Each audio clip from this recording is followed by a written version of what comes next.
मीराबाई जब परिवार वालों से प्रताड़ित होकर के जब वृंदावन में गई थी तो बिहारी जी के एक गुसाई जी थे जिनका नाम था जीव गोस्वामी, जो किसी भी स्त्री से मिलते नहीं थे। जब मीराबाई ने इच्छा प्रकट करी कि हम आपसे मिलना चाहते हैं, ठाकुर जी के संबंध में कुछ वार्ता आपसे करनी है, तो समाचार भिजवाया। तो जीव गोसाई जी ने लेकर के गोस्वामी जी ने समाचार भेजा कि ना हम नहीं मिलेंगे, हम किसी भी स्त्री से मिलते नहीं हैं, हम किसी स्त्री से नहीं मिलते हैं। तो जब समाचार उनके पास पहुंचा तो मीराबाई ने उस समाचार का पत्र के माध्यम से जवाब दिया कि गोसाई जी क्षमा करना, लेकिन हमने तो सुना था कि ब्रज में तो सभी स्त्रियां ही हैं, ब्रज में तो सभी गोपियां ही है, यहां पर तो पूर्ण पुरुषोत्तम अगर पुरुष कोई है तो वो हमारे ठाकुर जी हैं। अब पता लगा कि भाई ब्रज में ठाकुर जी के अलावा और भी कोई पुरुष यहाँ रहता है,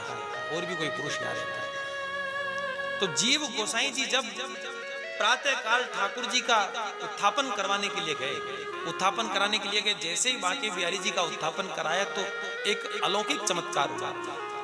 श्री ठाकुर जी अपने हाथों में चूड़ियां पहन करके खड़े हैं, ठाड़े हैं, चूड़ियां पहन रखी है, माथे पर टिकला लगा रखा है और साड़ी पहन रखी है, हाथों पर मेहंदी लगा रखी है और नाक में नथ पहन रखी है और कानों में कुंडल पहन रखे हैं और स्त्री के जैसा श्रृंगार, गोपी के जैसा श्रृंगार किया। जीव गोस्वामी जी ने देखा कि ये क्या हुआ, ऐसा किसने किया? तो उन्होंने जो अन्य जो सेवक थे उनको बुलाया, इधर आओ, किसने किया है? बोले हमको नहीं पता। एक जो वहां सेवक था उसने कहा कि मैं बोलूं? ठाकुर जी को आप उड़ा करके जाते हैं, बाहर से द्वार आप बंद करते हैं, प्रातः काल द्वार भी आप ही आकर के खोलते हैं, ठाकुर जी को उत्थापन भी स्वयं कराते हैं, तो आपके सिवा और कौन कर सकता? बोले हमने तो नहीं किया। तो ये क्या चमत्कार?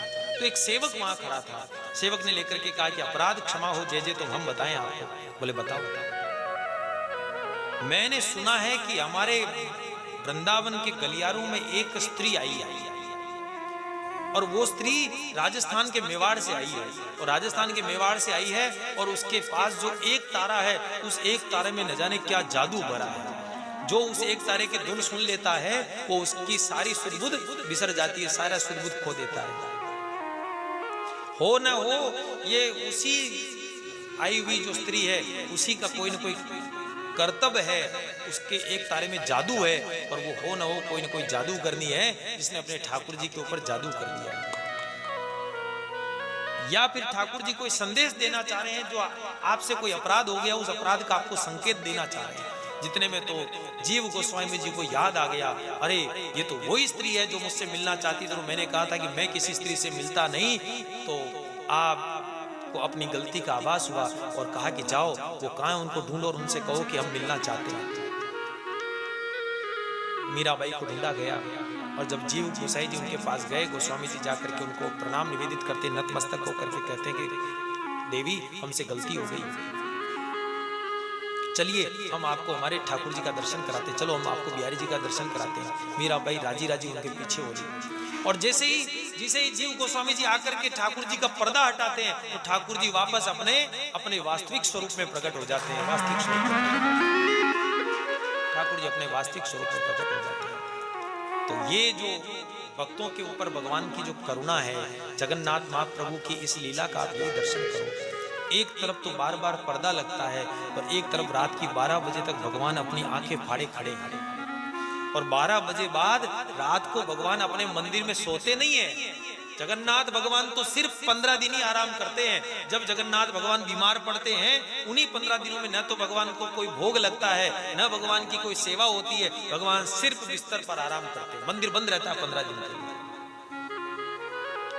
और रोज रात को जब यहाँ ठाकुर जी के जो निज सेवक हैं वो भगवान को जब ओढ़ा करके जाते हैं तो रोज रात को मध्य रात्रि में भगवान जगन्नाथ अपने भक्तों का दुख हरण करने के लिए मंदिर से बाहर निकलते हैं। कोई भूखा है तो उसको भोजन कराते हैं, कोई पीड़ा में तो उसकी पीड़ा हरण करते हैं, किसी को सेवा की आवश्यकता है तो उसकी सेवा करते हैं। और जैसे ही ठाकुर जी के सुबह 4 बजे मंगला का समय होता है,